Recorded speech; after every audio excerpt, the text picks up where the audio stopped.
Meaning of member. Companies में या companies की भाषा में मेंबर किसको बोलते हैं वो हम देखेंगे। कई बार मेंबर और शेयर होल्डर का टर्म सिमिलर या इंटरचेंजेबली यूज होता है। तो मेंबर क्या होता है? Means a person whose name is entered in the register of members of company। अब ये रजिस्टर ऑफ मेंबर्स क्या होता है समझने के लिए let us draw one chart. Now सबसे पहले तो तुमको ये समझना पड़ेगा कि company, let us take example of Reliance Industries Limited. It's a public limited company, do you agree?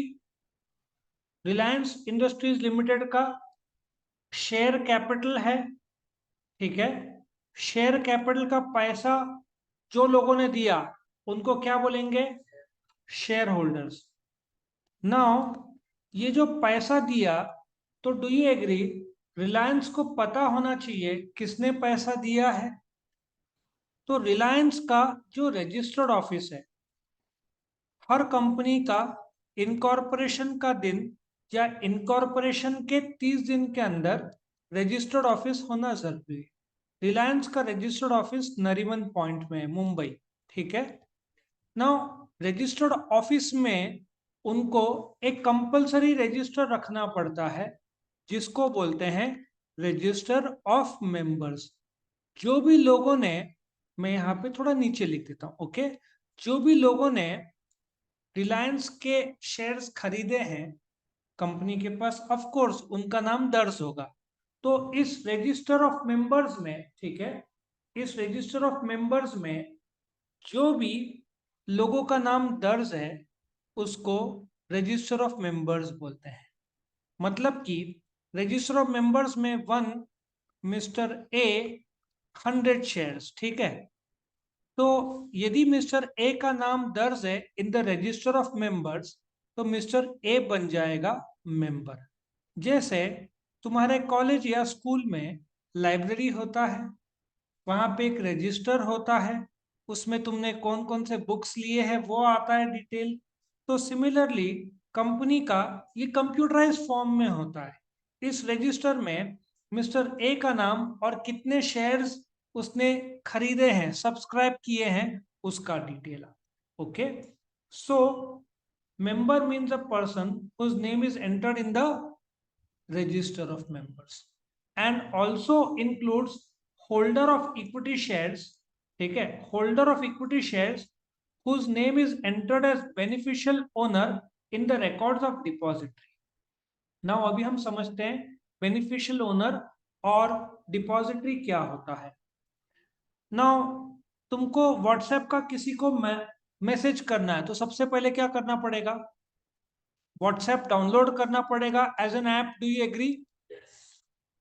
तो पहले एज अ शेयर होल्डर, तुम शेयर होल्डर हो, ठीक है। तो एज अ शेयर होल्डर तुमको प्रूफ के तौर पर क्या दिया जाता है? वेरी गुड, शेयर सर्टिफिकेट दिया जाता है। अभी आजकल इफ तुमको ट्रैफिक पुलिस ने कैच कर लिया तो तुम इलेक्ट्रॉनिक फॉर्म में भी लाइसेंस दिखा सकते हो, डू यू एग्री? उस इलेक्ट्रॉनिक फॉर्म को क्या बोलते हैं? DigiLocker. जहां पे इलेक्ट्रॉनिक फॉर्म में तुम्हारा license, registration number, I think Aadhaar card, marksheet सब रहता है। तो जो शेयर सर्टिफिकेट कागजी फॉर्म में आता था एक जमाने में, अभी आजकल वो इलेक्ट्रॉनिक फॉर्म में आता है। उस इलेक्ट्रॉनिक फॉर्म को बोलते हैं डीमैट। आया समझ में? फिजिकल फॉर्म में शेयर सर्टिफिकेट को रीमैट बोलते हैं। क्या बोलते हैं? रीमैट। लेकिन ये गवर्नमेंट ने, एक्चुअली सेबी ने, शेयर बाजार को हेड कौन रहता है? सेबी। उन्होंने इसको बंद करा दिया है कागजी फॉर्म में। अभी कौन से फॉर्म में आएगा? इलेक्ट्रॉनिक फॉर्म में। उसको क्या बोलते हैं? डीमैट। तुमको शेयर खरीदने हैं तो तुम्हारे पास डीमैट होना जरूरी है। अब जैसे बैंकों का राजा कौन है? आरबीआई। तो ये जो इलेक्ट्रॉनिक फॉर्म में जो डीमैट है उसका राजा को डिपॉजिटरी बोलते हैं। क्या बोलते हैं? डिपॉजिटरी। वो डिपॉजिटरी में देखा जाए तो दो राजा है। एक होता है एनएसडीएल और एक होता है सीडीएसएल। देखा जाए तो एनएसडीएल नेशनल स्टॉक एक्सचेंज के लिए है, सीडीएसएल बॉम्बे स्टॉक एक्सचेंज के लिए। सो डिपॉजिटरी वो राजा है जिसके थ्रू तुमको shares in electronic form demat का अकाउंट नंबर मिलता है। आया समझ में? और तुम्हारा सी व्हाट्सएप का राजा कौन है?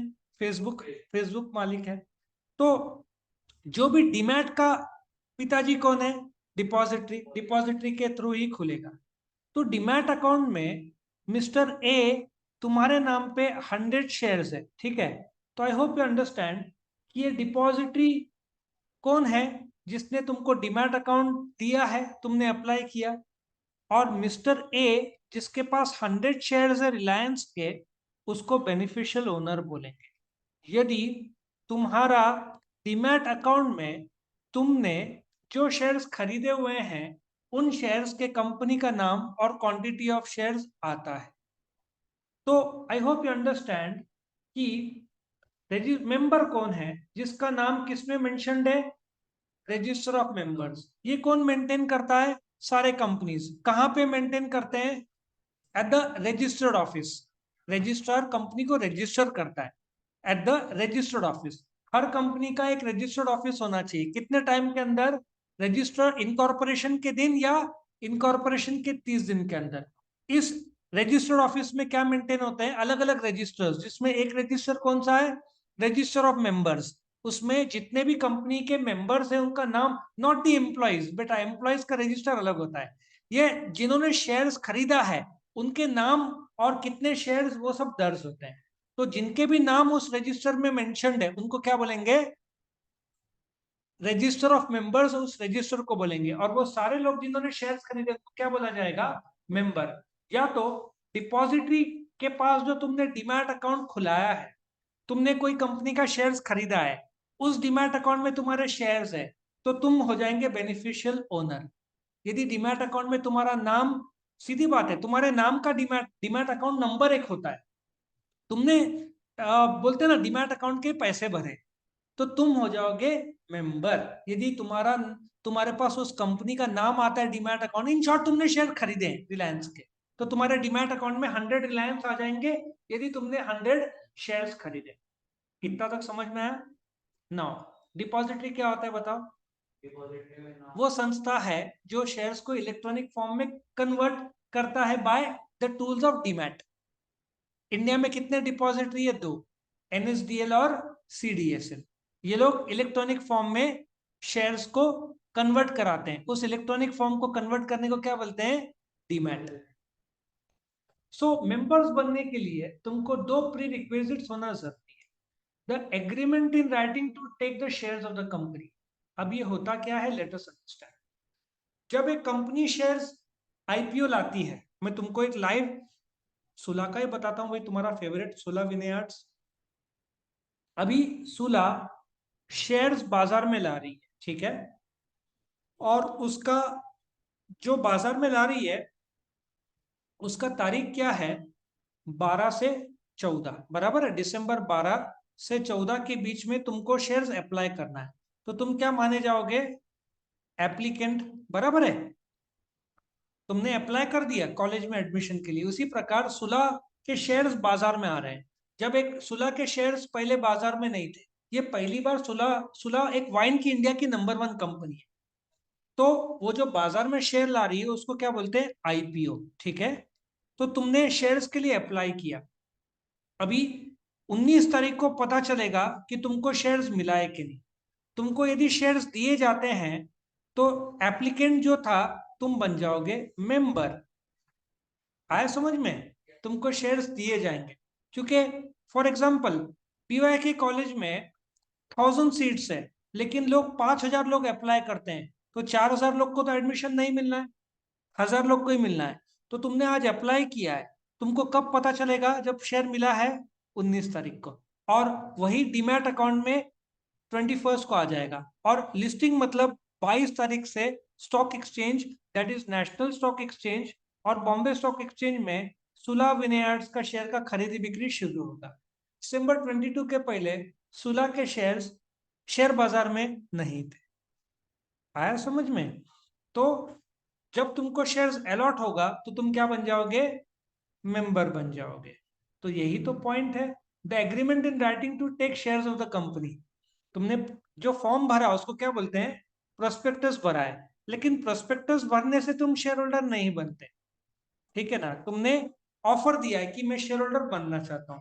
जैसे ही शेयर्स तुमको अलॉट होते हैं, अलॉटमेंट मतलब तुमको शेयर्स देना, तो तुम क्या बन जाओगे? मेंबर।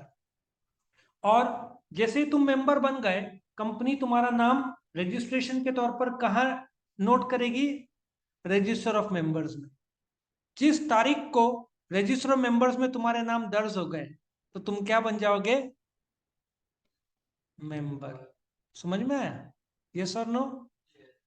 अभी यहाँ पे 1 2 3 एक बार देखते हैं। रजिस्टर ऑफ मेंबर्स क्या है?